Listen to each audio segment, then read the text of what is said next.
फिर राक्षस कहता है, केकड़े जितना तू आकार में छोटा है उससे कई गुना ज्यादा तेरी बुद्धि का आकार है। मैं आज तक अपने आप को ही दुनिया का सबसे समझदार इंसान समझता था। अरे केकड़े, मैं शर्त हार चुका हूँ, इसीलिए तुम यहाँ से पानी लेकर जा सकते हो। मैं तुम्हें अब कोई भी नुकसान नहीं पहुँचाऊंगा। फिर राजा अपने जादुई छड़ी से एक पानी भरने का पात्र मंगवाता है और फिर जल भर लेता है। फिर वे दोनों डायन के पास जाने के लिए चल देते हैं। महारानी जी, राजा और उसका मंत्री हमारी गुफा की ओर लौट रहे हैं। अब तो तुम्हारी खैर नहीं है। अरे बंद कर अपनी चोंच, नहीं तो तुझे अभी ही खत्म कर दूंगी।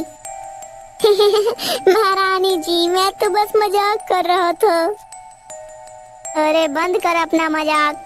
लेकिन मुझे ये नहीं समझ में आ रहा कि आखिर ये दोनों जिंदा कैसे बच गए।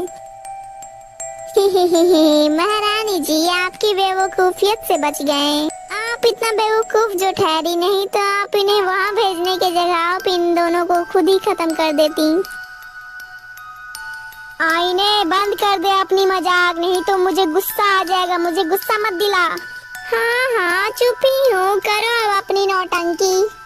फिर तब तक राजा और उसका मंत्री शम्पी दोनों डायन की गुफा में आ जाते हैं।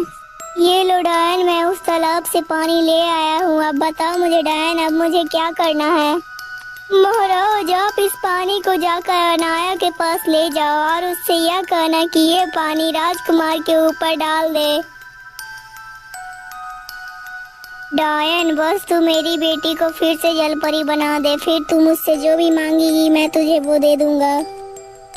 ठीक है महाराज, मैं समय आने पर जरूर मांग लूंगी। महाराज, समय मत बर्बाद करिए, जल्दी चलिए, पता नहीं अनाया किस हालत में होगी। हाँ सम्पी, चलो। जब राजा और सम्पी समुद्र के किनारे आते हैं तब वो देखते हैं कि अनाया भी समुद्र के किनारे आकर रो रही है। लेकिन जैसे ही वह अपने पिता को देखती है वो बहुत ही ज्यादा खुश हो जाती है। वह अपने पिता को देखकर कुछ बोलना चाहती थी, लेकिन बेचारी कुछ बोल ना पाई और वो अपने गले को पकड़कर सिर्फ खड़ी रह गई और वो रोने भी लग गई। जब राजा ने अपनी चहेती बेटी को रोते हुए देखा तब उसके भी आंखों में आंसू आ गए। महाराज, आप जल्दी से अनाया को ये वाला पानी दे दीजिए और उसे बता दीजिए कि उसे क्या क्या करना है। अनाया, ये वाला पानी ले जाओ और राजकुमार के ऊपर डाल दो, जिससे राजकुमार की मृत्यु हो जाएगी और तुम वापस से जलपरी बन जाओगी और तुम अपने पिता के पास वापस आ जाओगी। नहीं पिताजी, मैं ऐसा नहीं कर सकती हूँ, मैं उससे प्यार करती हूँ। अनाया, मूर्ख मत बनो, तुम जल्दी से ये वाला पानी लो और राजकुमार के पास से होकर आ जाओ। फिर अनाया मजबूर होकर वहाँ से वो पानी लेकर चली आती है और वो राजमहल पहुंचकर राजकुमार के कमरे में जाने लगती है और अनाया कमरे में पहुंचकर देखती है कि राजकुमार सो रहा है। अनाया उसको देखकर सोचती है, नहीं नहीं, मैं राजकुमार को नहीं मार सकती हूँ। भला मैं राजकुमार को कैसे मार सकती हूँ, मैं अपने प्यार को नहीं मार सकती हूँ। यह सब सोचकर अनाया वापस से समुद्र के किनारे आ जाती है और वहाँ पर आकर अपने पिता से कहती है, पिताजी, मैं राजकुमार को जहर नहीं दे सकती हूँ। पिताजी, मैं अपने हाथों से ही अपने प्यार को कैसे मार सकती हूँ। मैं बेकसूर इंसान को क्यों मारूं पिताजी, आप ही बताइए। पिताजी, मुझे माफ कर दीजिए, मैं अब जलपरी नहीं बनना चाहती हूँ। अब मैं मर जाऊंगी और समुद्र में ही झाग बनकर रह जाऊंगी।